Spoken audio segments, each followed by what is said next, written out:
Hi, Paul. Welcome to High Points. Hello, Mark. I've mainly invited you for the book you've written, which is called Timber. So I've got loads of questions about it, and I'm sure we'll have more questions around the timber industry and lobbying as well. I've got a few questions about lobbying. But first of all, can you introduce yourself the way you would like to be introduced? So I'm Paul Brannen, and I work for the European woodworking and sawmill industries, who are based out of Brussels, and I do lots of lobbying of the European institutions. And I also do some work for UK Timber Development, who are based in London, and that involves lobbying of the Westminster Parliament on similar issues to do with using more wood in construction. And how is it going? Well, we seem to be pushing at an open door, both at Westminster and in Brussels. The context is obviously the battle against climate change, and politicians and decision makers are looking for ways in which we can both reduce carbon emissions and also remove carbon from the atmosphere. And using more wood in construction is one way in which we can do that. There's loads of questions that I want to ask you now, but we'll probably mention it with the book. First of all, how did you get to writing the book, and what started it?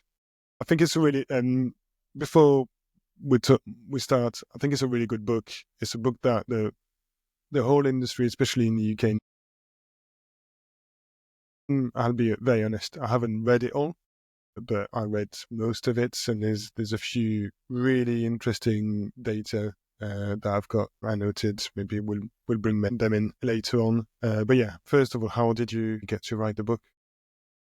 So I spent 5 years as a member of the European Parliament representing the northeast of England, and I was on the Environment Committee and I was on the Agriculture Committee for both cases for 5 years. And that committee is the committee which handles, or both of those committees between them handle issues around forestry. And that takes you into, well, what do you then do with the product, which is the wood product that comes out of the forest? Now, prior to being in the European Parliament, I'd worked for a development agency, Christian Aid, in the UK, and had done a lot of work around campaigning on climate change. And that was in the context of the detrimental effect that climate change was already having on people living in the global south. So when I went into the Parliament, I was keen to continue to work on climate change issues. Being on those two committees, there was a lot of issues that linked to climate change. And I found the one that I enjoyed the most working on was the one around forestry and using wood in construction to decarbonize the built environment, which is in turn one of the major causes of climate change. So I was always interested in tackling the causes of climate change, both before I went into the Parliament and when I was in the Parliament. Then we've obviously had Brexit. The UK has left. It's no longer possible to be a British member of the European Parliament. We're now an extinct species in that sense. And I was looking for a new role, and I was lucky enough to be offered a role doing the public affairs work, initially for the European wood and sawmill industry, but also now for the similar role in the UK as well. So that's about getting this message across that wood has a very significant role to play. I tried to quantify it in relation to the book, so that, you know, in the concluding chapter, we could say that this is this amount of the solution to climate change. Now, it's quite a difficult task to do, and I certainly didn't want to overstate the role that wood could play. But I came to the conclusion, having worked on and researched and written the book, that the role timber can play is around about, at a minimum, 15% of the answer to climate change. So if we're to use wood and wood products fully in new build and in renovation and in insulation, then it's 15% plus of the answer to climate change. And that clearly is not an inconsiderable amount. And therefore, it's very important that people who have the ability, the decision makers and the politicians, to make the changes that would facilitate that, to allow that to happen, just recognize just how big a deal wood in construction has the potential to be. How does writing a book like this take out of interest? I find that, again, it's really interesting because obviously you source everything you say, and that's probably why it's so strong in a way. Obviously, it's not all scientific papers or anything, but it's really interesting to know every single fact you quote is actually referenced. So it probably took around about 2 years to have it such that it was able to be published from being a blank sheet of paper, if you like. I was surprised that writing the first draft was relatively quick compared to the 2 years as a whole. So I essentially said to myself I would write for at least 30 minutes every day. Sometimes I did longer, sometimes I missed, but then would catch up the next day or two. And I was aiming to produce 700 words a day in a rough format. And that was very rough. So when you were writing it, you would say what you wanted to say, but you didn't check anything. You didn't check any spellings. You just put it down. You didn't get any sources, etc.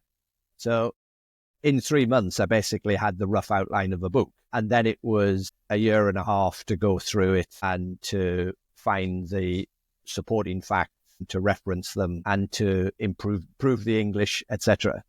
And the last part of the process, which was in a way fairly time consuming, but was very important to do, was each chapter was sent in the first instance to either an academic who worked in the area that chapter was covering. And after they'd made their comments, it then went on to a professional working in that area for their additional comments. Sometimes it was the other way around. But each chapter was checked by, if you like, 2 people in addition to myself. And obviously that takes time for them to look at it, for them to come back, me to go back to them and say, I don't quite understand this point that you're making, etc. So in a way, initially it was very quick. And then getting it ready to be published became kind of almost slower and slower as you go through it and fine hone it. But I'm very grateful, and hopefully I captured all the names in the acknowledgements. But I mean, a lot of people did help to get the book from being the rough draft that I wrote to the finished version, which is the book. So in that sense, it's a team effort. Yeah, it's all in the acknowledgements, and this is actually quite a lot of people. You didn't use any AI or any ChatGPT to help writing it or rephrase or no, check the typos? No, I didn't. I mean, partly because the first started writing it 3 years ago. So in that sense, it's maybe might be different if you were starting today. I have noticed, I think as we've all spotted, that Google, going on doing an online search often throws up an answer which is an AI answer before it's any other type of answer. So, but no, in this case, this is a traditional, maybe the last of the traditionally produced books in the sense of no AI involvement. Yeah. So I'll start with a very simple question. What sort of problem is it trying to solve? It's the name of the first chapter. But now I guess, yeah, what sort of problem? So when you look at the problem of climate change, we know that's about the burning of fossil fuels. It's about what we've done historically, but also what we're continuing to do today. And there's different representations. So if you think of kind of graphics of, where are these carbon emissions coming from? And I think we've all seen different sort of pie charts explaining that, this amount comes from agriculture and this amount comes from transport, etc. And you can cut it in different ways. But one of the largest contributions to those emissions that are causing climate change comes from the built environment. And it's in 2 parts. The big part is the gas and oil that we're burning to produce energy to heat our homes, particularly in the Northern Hemisphere. So in Europe, a lot of fossil fuel is burnt to create the energy to keep our homes warm, particularly during the winter period. And we can reduce those emissions if we were to better insulate our buildings. So our existing building stock, if we talk at a European level, is actually surprisingly poorly insulated. So most buildings, of which there's 190 million buildings in Europe, need to be better insulated. So you need to use a material to better insulate the building. So part of the book is about, what are the best materials to use from a climate change point of view to insulate the building. So there's a whole chapter on insulation. But the quickest and easiest way to reduce those emissions linked to heating, but increasingly cooling our homes when it gets hot in the summer. So that also needs energy. So reducing that energy consumption, which still predominantly comes from fossil fuels, is the number one job. And then secondly, in addition, is the building of new buildings generates carbon emissions. And here there's one standout material which is problematic, not just at a European level, but globally. Globally, around 8% of carbon emissions, which is more than the whole of the European Union annually, 8% of carbon emissions are the result of the manufacture of concrete.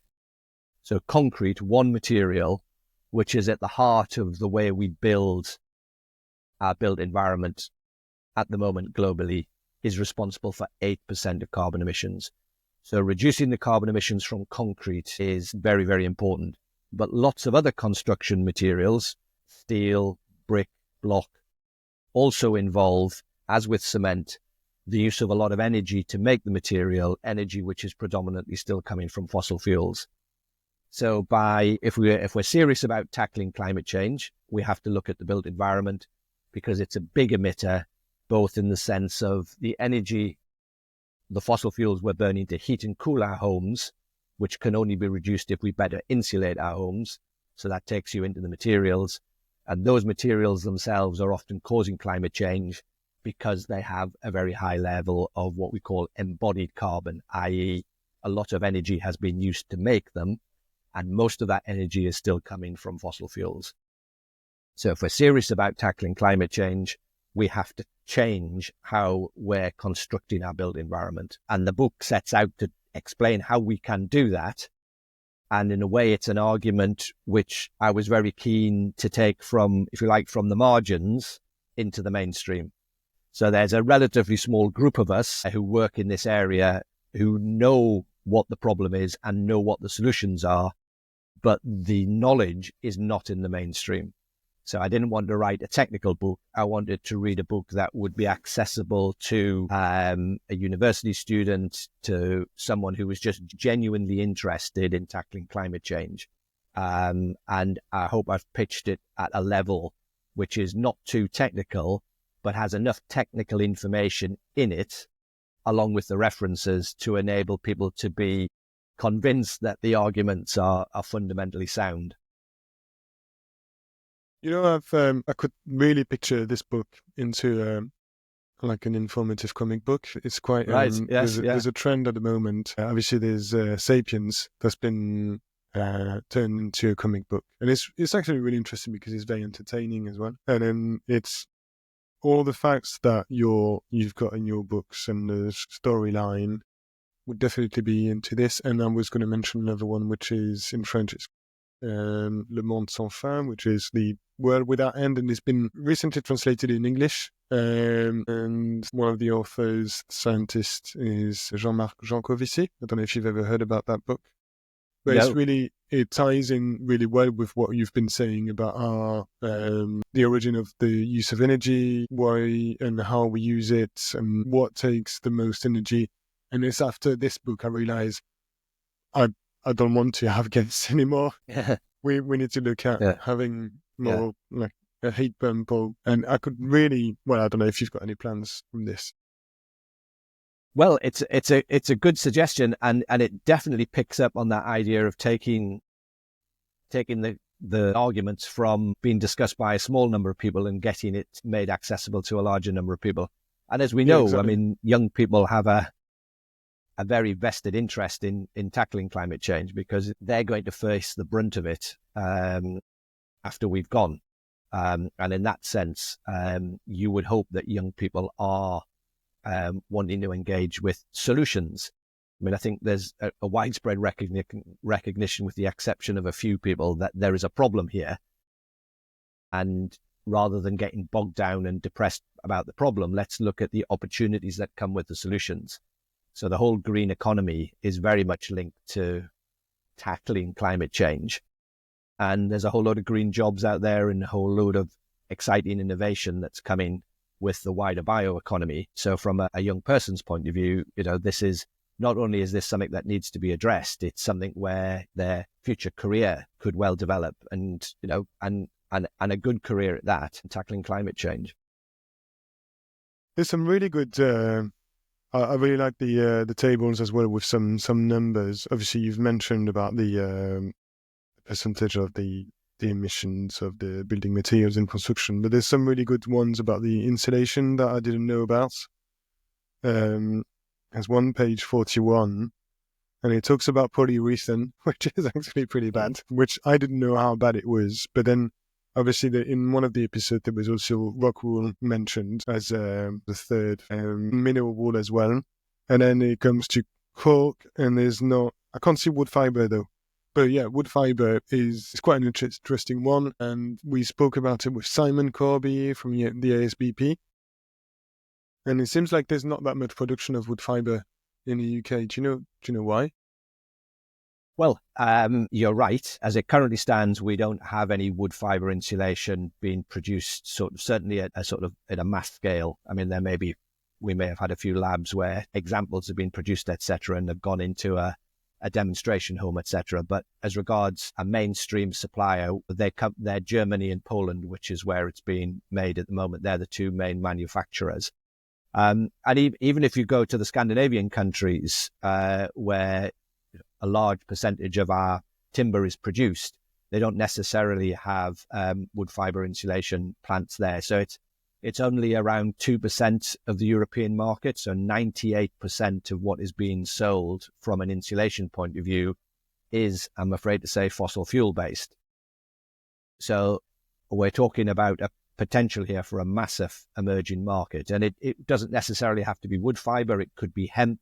There's a number of nature-based materials, all that have the advantage of storing carbon that they bring with them, as well as substituting for a material which is much more carbon intensive, i.e. a lot of embodied carbon within the product.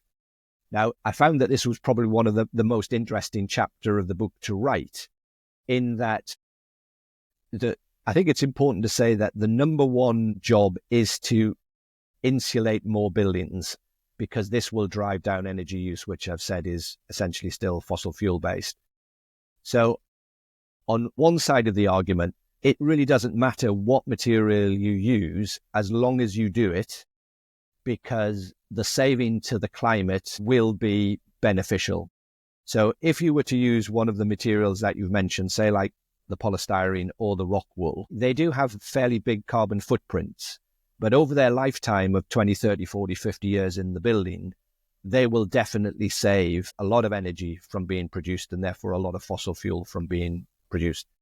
So in that sense, you can't really criticize them, because they are definitely beneficial in the battle against climate change.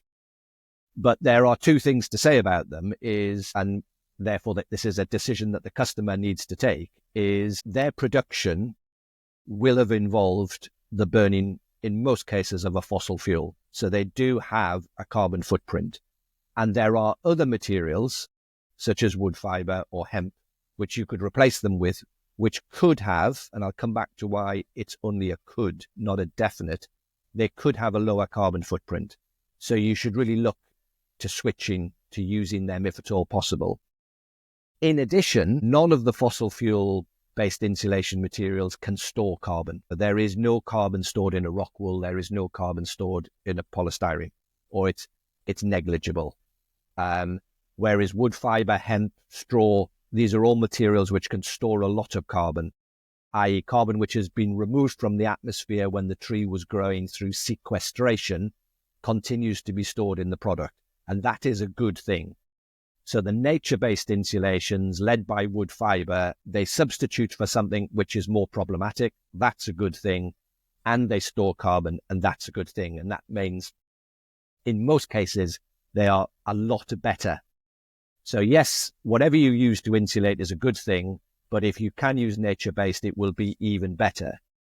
And the reason why it can be rather than certainly is, and why I use the word could, is it is possible to produce a wood fiber insulation, which is essentially a wet process where the material, the fibers are wet and therefore need to be dried as part of the manufacturing material. And then the key question is, where does the heat come from to dry the product? So you could have a wood fiber, in theory, which had been manufactured using gas to dry the product, and therefore its carbon footprint would go up. And theoretically, you could have a rock wool. And there is, I think, one plant in Switzerland now where rock wool is being made using hydroelectricity as the energy source. So it's a green energy source. So that footprint then comes down. So this then gets into something known as the environmental product declarations, which I talk about in the book, EPDs. So when you're buying a product, you need to look at the EPD because that will tell you the energy source that was used to make the product. So on the face of it, in most cases, a nature-based insulation will be better than one that is fossil fuel-based, but you need to check the EPDs to see where the energy use is coming from. So we all need to get a bit more critical in our outlook about materials and don't assume that something is simply because it's made from a nature-based material. Don't assume that it necessarily has a very low carbon footprint. It might not be the case.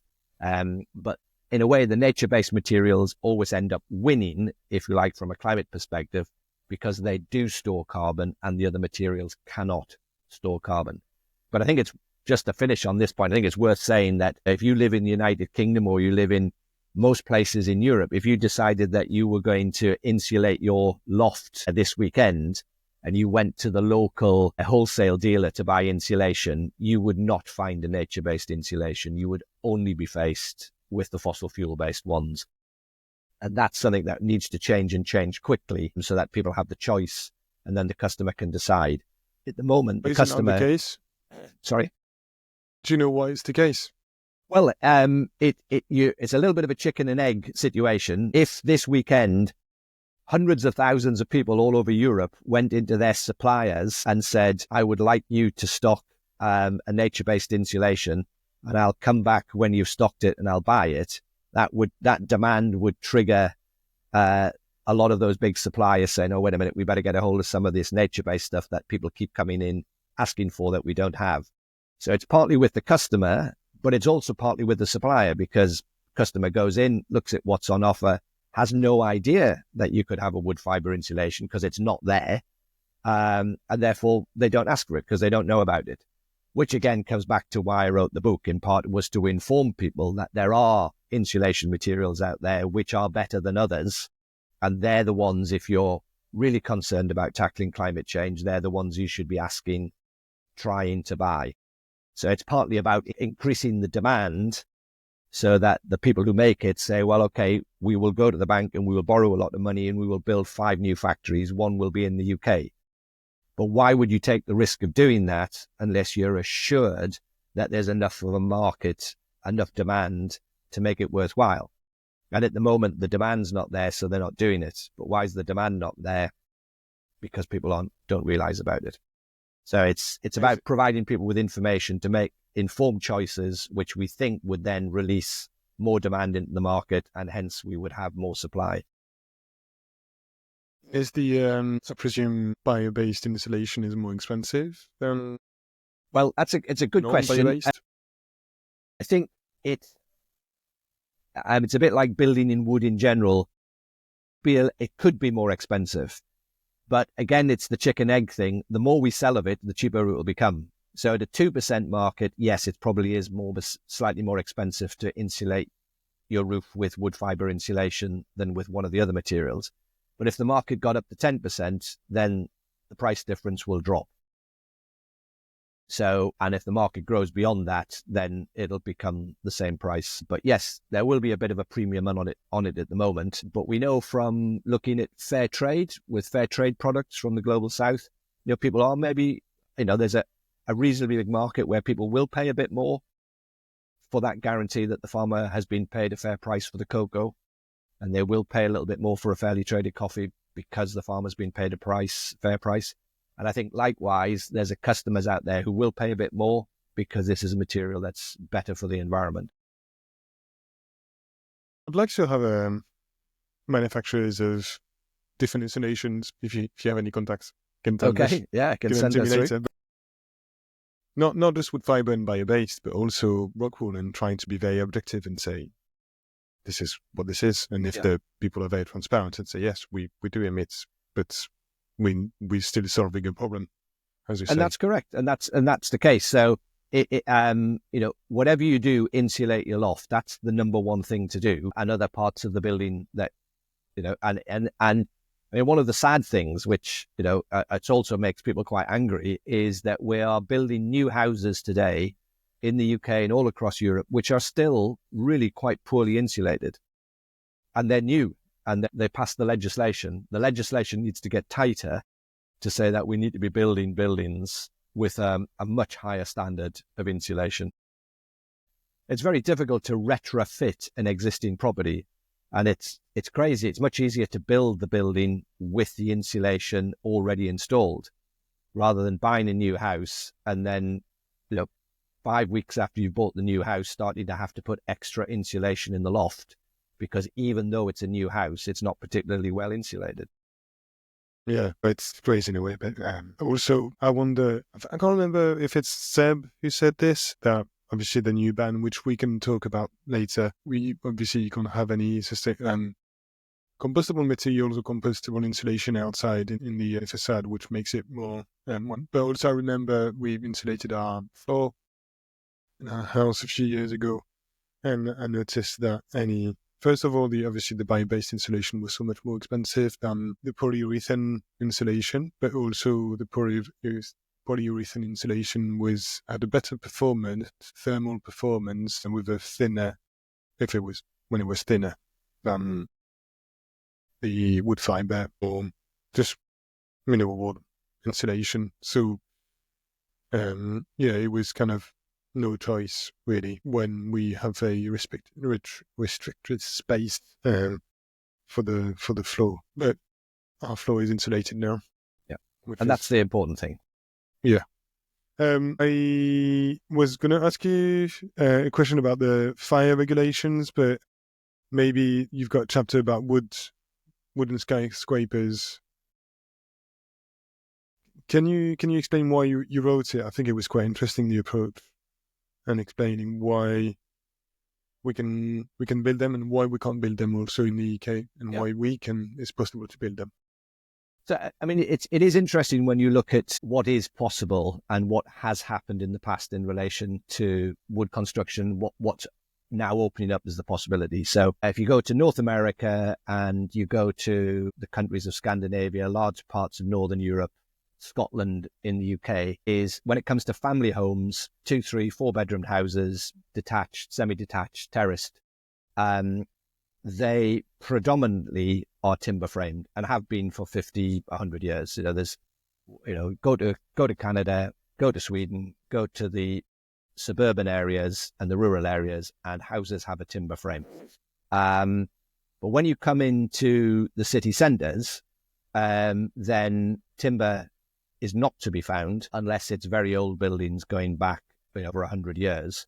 Everything that's pretty much been built in the city centres in the last 100 years are concrete and steel based. So that's the material that has dominated the urban environment. But we're now finding ourselves with a situation that, due to the development of what we call in Europe engineered timbers, what the North Americans call mass timber, is it's now possible to build much bigger and much taller buildings with a timber frame.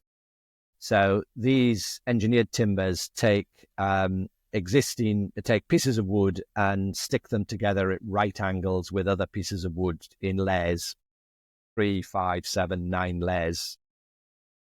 And you can produce a material which has the structural strength of steel and concrete.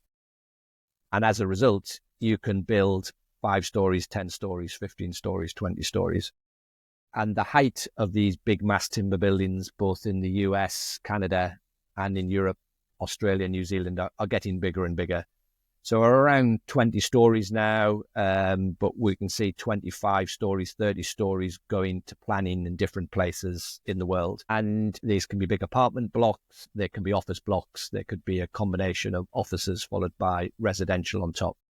And this is the big new growth market, which means that those timber structures that we had in rural areas can be added to by timber structures in the urban areas. And it's a big change. Now, when it comes to the traditional timber-framed family house, and the UK is a good example, where in Scotland it's the predominant design, but in England it's not. So you come over the border into England and brick and block is the way that most family homes are built. So more than 90% of houses in England recently have been built with brick on the outside and block on the inside. And the same houses in Scotland have been built with a timber frame. And we're now starting to see the house builders in England copying what's been happening in Scotland. So we're seeing more and more timber frames in England, which is a good thing. And you can see the trajectory will be that in 15, 20 years' time, I think timber frame will be just as common in England as it now is in Scotland. And interestingly, if you look at insuring a house in Scotland compared to one in England at the moment, a family houses, it's not more expensive to insure a timber framed house in Scotland than it is a brick and block house in England. The price is the same. And that's because there's no particular fire risk with timber framed houses over and above any other building, and insurers act accordingly. Now, the arrival of the big, tall timber buildings is new territory for the insurance firms. And they have rightly said, well, this is totally different beast to the family 2-3-story house. This is a 10, 15, 20-story timber build. We're going to have to look at these buildings differently as insurers. And that's absolutely correct, because from an architectural point of view, these buildings are different. These are built differently from family homes. And if you're a construction company, simply because you've been building timber houses doesn't mean you can go into the city centre and automatically build 15 stories with timber, because it's a different approach. So we've been working through in the last 5, 10, 15 years with insurance companies, reassuring them and getting them to be part of the journey of the fire testing of the materials, etc. And I think now we have reached a situation, you can see it in Paris, where they had a big push on timber buildings for the Olympics, is those buildings are not a problem to insure. So there are a group of insurers who have looked at big, tall timber buildings and are as willing to insure them as they are any other type of building. So I think we're pretty close to having sort of cracked that. And a good example of it, it's the picture that's on the back of the book, is the picture of what is currently the tallest all timber building in the world, which is in Norway. And that's around about 18 stories high and has some offices within the building, as well as apartments and a hotel. And one of the offices is occupied by Norway's largest insurance company. And I just don't think that Norway's largest insurance company would be in a timber building, tall timber building, if they had any more concern about it being more of a fire risk than any other type of building. So I think where we have dealt with successfully, that doesn't mean that there aren't insurance companies who to date have yet to insure a tall timber building who will need to go through the same process of information and reassurance before they get to the stage where they insure their first tall timber building. We do have to address the concerns that flow rightly out of the Grenfell fire disaster, and where over 70 people were killed in a fire in a tall block in London. So the first thing to say, obviously, is it was not a timber framed building. It was a concrete and steel structure, but it had been clad with a material which we now know was not fire resistant. In fact, quite the opposite, was highly flammable. So the steel and concrete structure was clad, in effect, with a flammable material, and the fire spread on the outside of the building. And as a result... one comment on this. I think, so I used to work with fire engineers, but I'm not a fire engineer, and I may not have understood the whole answer, but apparently the material that was used was not... the material that was sold was not the right density or not the same density as the material on the sample that was tested. And therefore the sample that was tested was more resistant to fire. Is the sample the product that was sold wasn't as dense. Something like this. Yeah, and that's unfortunately is correct, is that the inquiry showed, and there's a very good book which chronicles the fire and researches what happened, called Show Me the Bodies. And in that book, as in the inquiry, it became clear that the fire tests on the material, which were on the basis of which the material was then used on the buildings, as you say, was not the same material.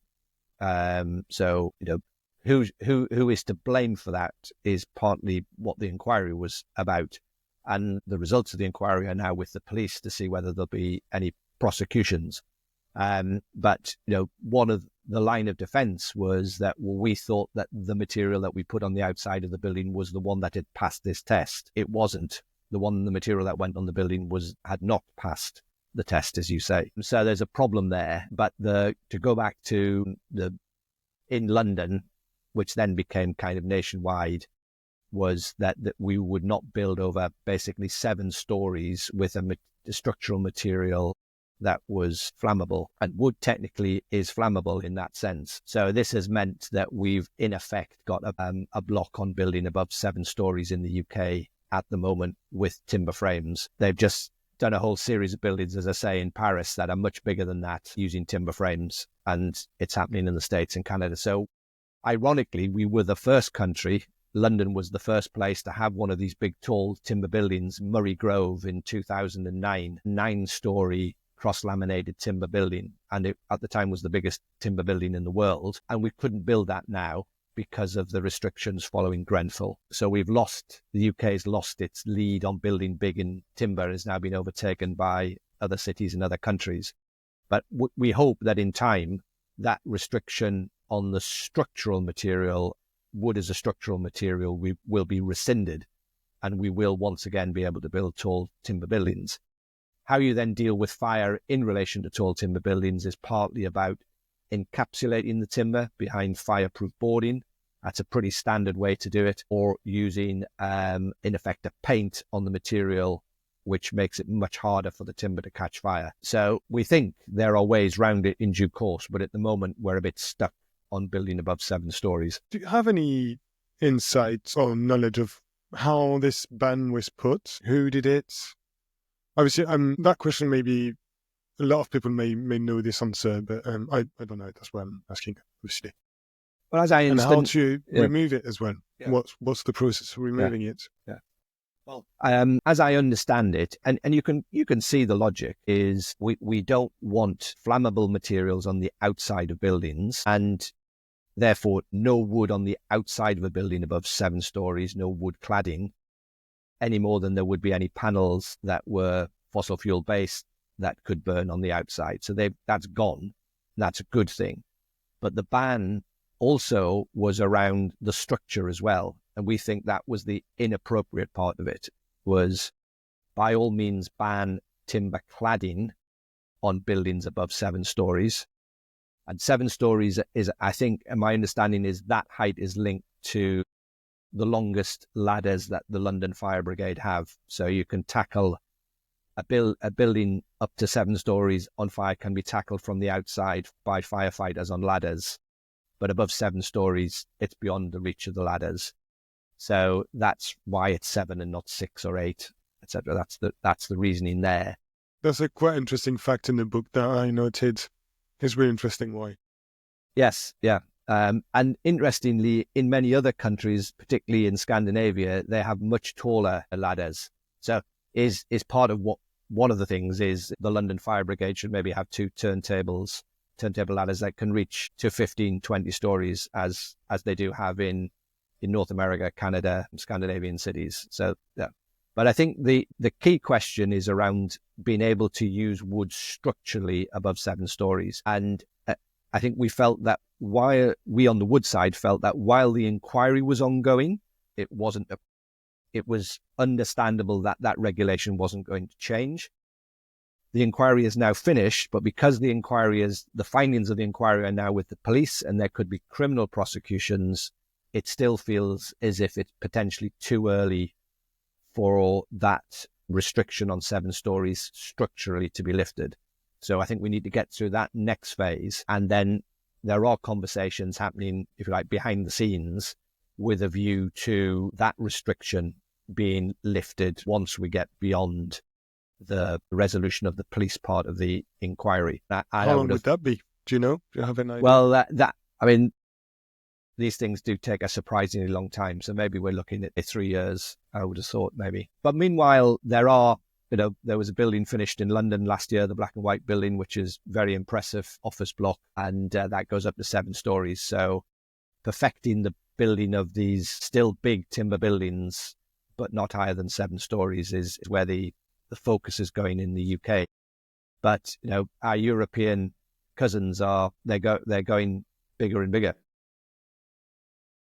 And is there, obviously, I noted a question about what's the current state at the moment with trying to reduce that ban? Because I presume I know the new building model, Morther Sutton, is that them who initiated it? I can't Yes, remember if you know it. And do we need to do anything? Do people need to do anything to take that ban off, remove the ban? Or is it just going to now does it need time to mature?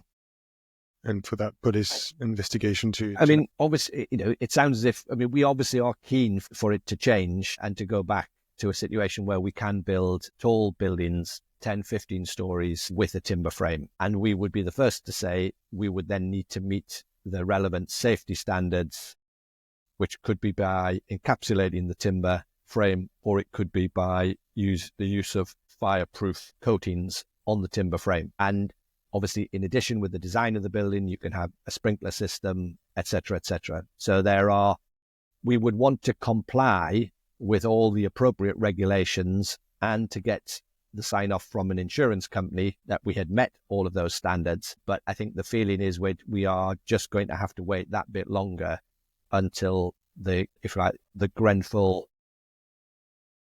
piece of police inquiry is finished. I don't think that would be a good use on our side of time and effort to try and fast track that. It's just one of those things. We're just going to have to wait, and then hopefully we can kind of catch up with our colleagues in Paris and other European cities who are building tall timber buildings at the moment.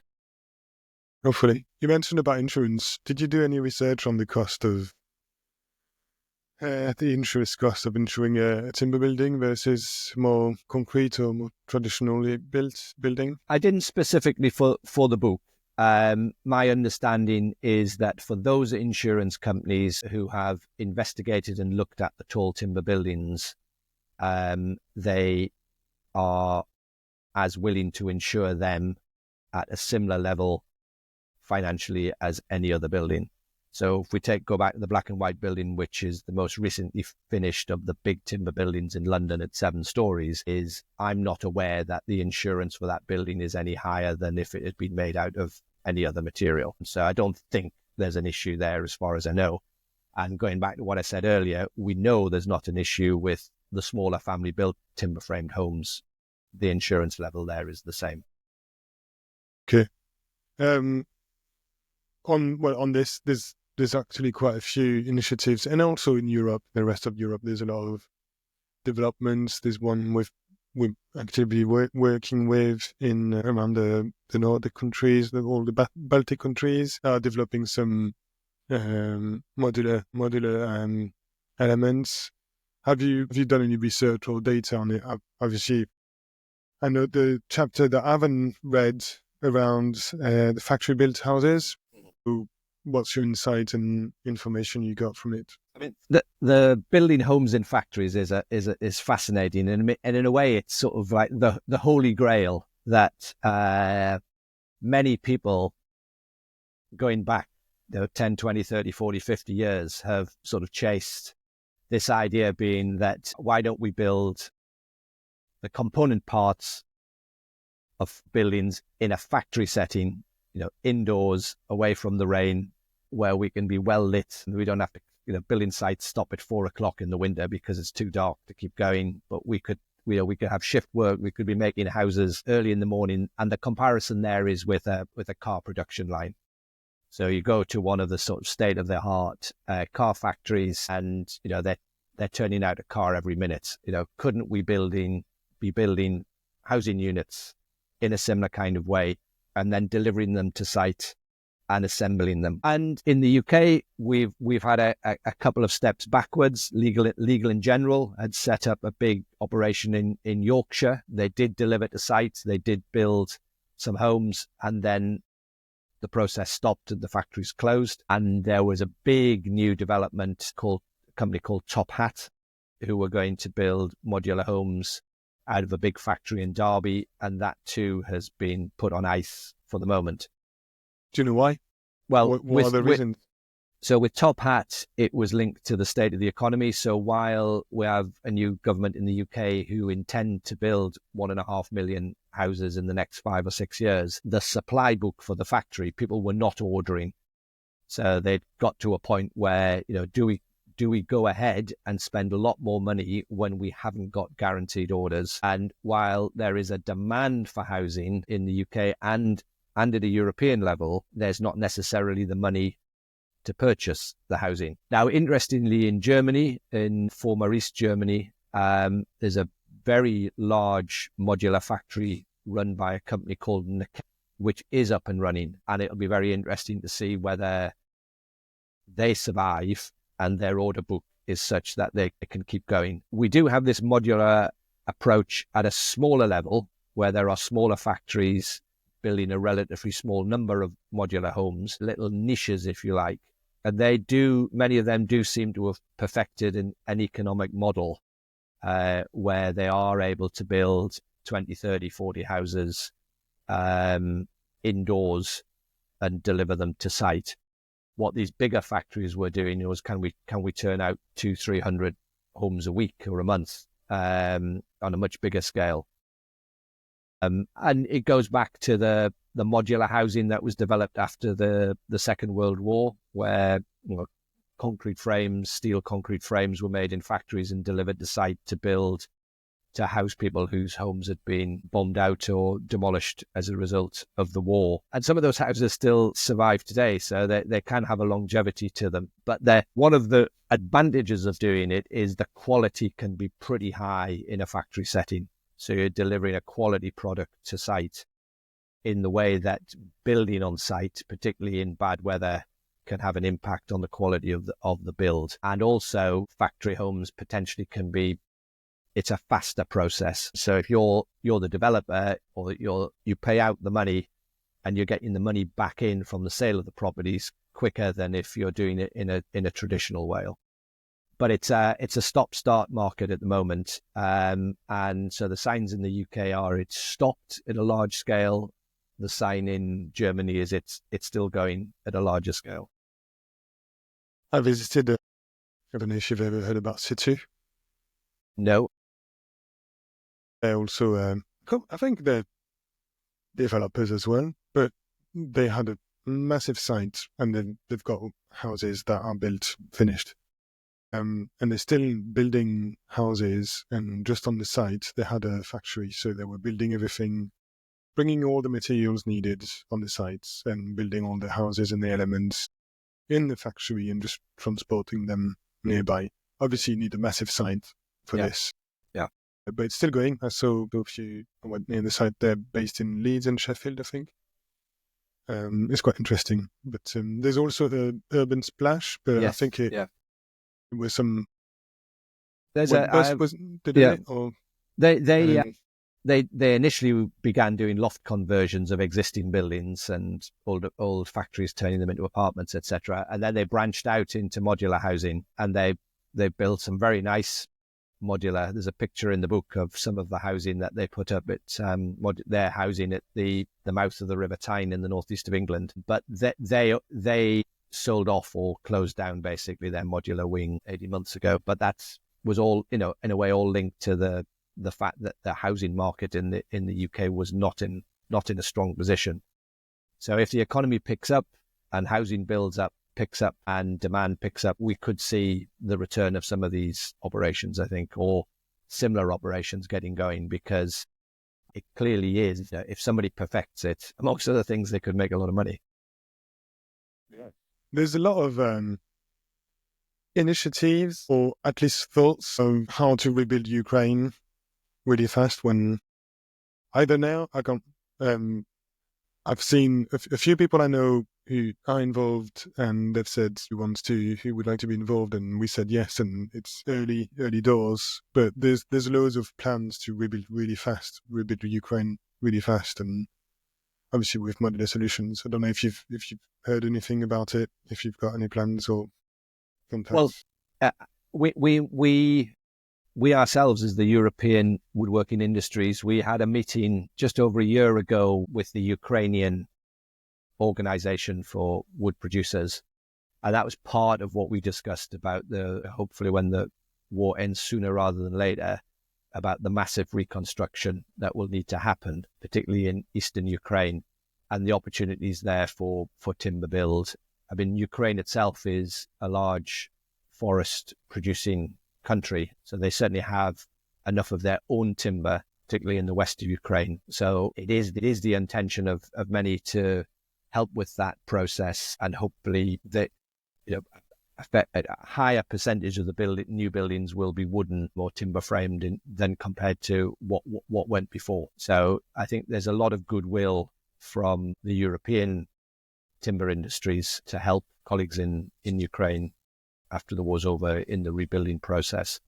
And maybe some of the newer techniques around modular housing, etc., can be introduced. Certainly timber frame will be part of it. During our first initial call, I asked you if I could ask some questions around lobbies. Yes, by all means. I'm quite interested. I presume you've got. I'm interested to know what are the legal and illegal ways to lobby. I remember when I was younger, there was loads of programs about lobbies in France, especially around agriculture. But what are the lobbies, for example, to start with, especially those involved with concrete and steel? And how do they act generally? I think my experience, partly, certainly as a member of the European Parliament, being lobbied as a politician, and now I'm on the other side doing the lobbying. So I've seen both sides. My experience at a European level in Brussels and Strasbourg was that so politicians shouldn't be seeing anyone in the context of being lobbied unless that company is on the transparency register. So if you want to lobby a politician at the European level, you need to be on the register. And one of the things you should be doing is when you're sending round emails or letters saying, can we come and see you, your transparency number as your name of your organization should be clearly there on the communication. And politicians should only be seeing people who are on the register. So in simple terms, if you're physically going to go in and see a member of the European Parliament in their office in Strasbourg or in Brussels, you shouldn't be going in unless you're on the register, and they shouldn't be meeting you in the building unless you're on the register. And a lot of politicians will go a step further and they can do it in different ways. They'll publish who they've spoken to that week or that month. They'll make available, these are the people I've talked to. So that enables their constituents to see who they're talking to. And, with the exception of what's happening in Washington, it's the biggest lobby operation in the world. So there are more lobbyists based in Brussels than there would be in any of the capital cities of any of the European countries themselves. So Brussels, that's a big lobbying operation. And I think different people will take different views. I certainly felt as a politician, if you were dealing with an issue, a piece of legislation, it was good and useful to hear all sides. So you should be talking to people who think, well, I just don't really agree with what they're arguing, but I'm willing to see them because I recognize they have a legitimate interest in the issue. And I think what a lot of politicians are doing is they're looking to find some kind of middle way often on these issues. So they, in a simple sense, if there's two sides, they'll be looking for some middle route. They'll think, well, I agree with this and I agree with that from the other side, and a bit of both. I mean, sometimes they'll side entirely with the people who are lobbying them, say, look, your 10 points, I agree with them. I'm going to support all 10 of them. Your opponent in this lobbying exercise, I agree with nothing. And I won't be supporting any of their proposals. But a lot of politicians will be looking for some kind of middle road. And I would argue when it's done properly, that is part of the democratic process. The politician should be listening. And then if you're on the side I'm now on, part of my job in a democracy is to make the case for using more wood in construction. If there's other people who take a different view, then in a democracy, they should be making their view known as well. That's the process. And hopefully the politician would then say, well, I've looked at the issues, I've looked at the arguments. I think the arguments from the timber industry fit very well with what we're trying to achieve at a European level with the green economy and extending the bioeconomy. So I'm going to support more of their proposals, but that's for the politician to decide, or the political group to decide. I don't think there's anything intrinsically bad about lobbying. It should be open and apparent, open and transparent. What's not appropriate is for communications that are all off the record and arranging to have meals in restaurants where it's all behind the scenes and not visible. I like to think that when I was a politician, I didn't do anything that was inappropriate. Can you accept some, obviously, as you say, there's a fine line between communication and bribery. Are you allowed to accept to be invited for coffee or something, or do you have to declare it, and then obviously it can't be disproportionate to? I'm not entirely sure, because it's now 6 years since I was an MEP. I'm not quite sure what, and there has been a bit of a lobby. There was a lobbying issue in the last Parliament with some politicians arrested for a while and suspended by their groups, etc. So it's clearly there are still problems. I think all politicians realize that accepting money financially is totally inappropriate. But I'll buy you a coffee and we could talk about these issues. I think most people would think that wasn't really bribery or anything, so that was okay. But obviously then, you go, so well, what about we'll have a meal to discuss it? Well, okay, and I think it's bottle of wine. It's the next step after that where you start to think, should you accept free tickets to go and see a music concert, etc. And that's where the individual politicians and political groups in particular, most politicians will belong to a political group, and the group will have rules that they need to follow. And certainly most of the mainstream groups in the Parliament would be wanting any kind of gift of any note to be registered in the appropriate way. But, it's something we should all, as citizens, we should be vigilant about. I think lobbying is part of the democratic process, but it should be done in a way where if you were to bring the media in at any point and say, look at this situation, and the media is quite good at saying, well, something's not right here, this is inappropriate. Would you pass that test of, if somebody was to arrive from a media outlet at this point in time in this meeting, would they feel that what was happening was appropriate or not? That's quite a good test. Am I, as a politician, am I doing something, or as a lobbyist, am I doing something which, if the media were to come in now, they would think that's not good and that's going to be the story on the front page of our newspaper tomorrow? Or they come in, no story here, what's happening here is all appropriate. Yeah, it's the same for every discipline. We as businesses need to be careful with, not necessarily lobbying, but I see it quite similar when we can, as designers, recommend products, and therefore we may be invited or have maybe not gifts, but we might be invited to trips or stuff like this, and it's just a matter of recognizing when this is borderline and if we receive any pressure in afterwards or anything like this. And it's the same for researchers as well. Researchers they're looking for funding to do research, but if they're receiving funding from a big organization to research and prove the benefits of something that is, sensitive, then it's just being aware of what's going on. Yeah. But thank you very much, Paul. It was really interesting. One last question. Have you got any plans on making it a Kindle version and audio version? As far as I know, it is available on Kindle. Okay, sorry. I think. I was certainly told by the publisher that was the intention. And it's been published in the United States by Columbia University Press. Let me check about the... because I looked at it ages ago, when I think it's when you spoke at the Timber Development UK conference, right? then I had it in my hand and thought, obviously, I prefer reading things on as a Kindle. But yeah, I will put a link into for it, and I will confirm. Yeah, it is. Sorry, I'm sorry. Yeah. I haven't. Maybe it was on. No one's actually said to me I listened to it on Kindle, but Yeah. Well, right. Kindle is more Watched reading, it on but read it. Sorry, no one said to me they've read it on Kindle. Yeah. And obviously, as an audiobook, it would be quite interesting, especially the facts that you mentioned. People could easily listen to them as a podcast. No, podcast format. But yeah, thank you very much, Paul. How do we get in touch with you if people want to speak to you, reach out? Well, I'm on LinkedIn.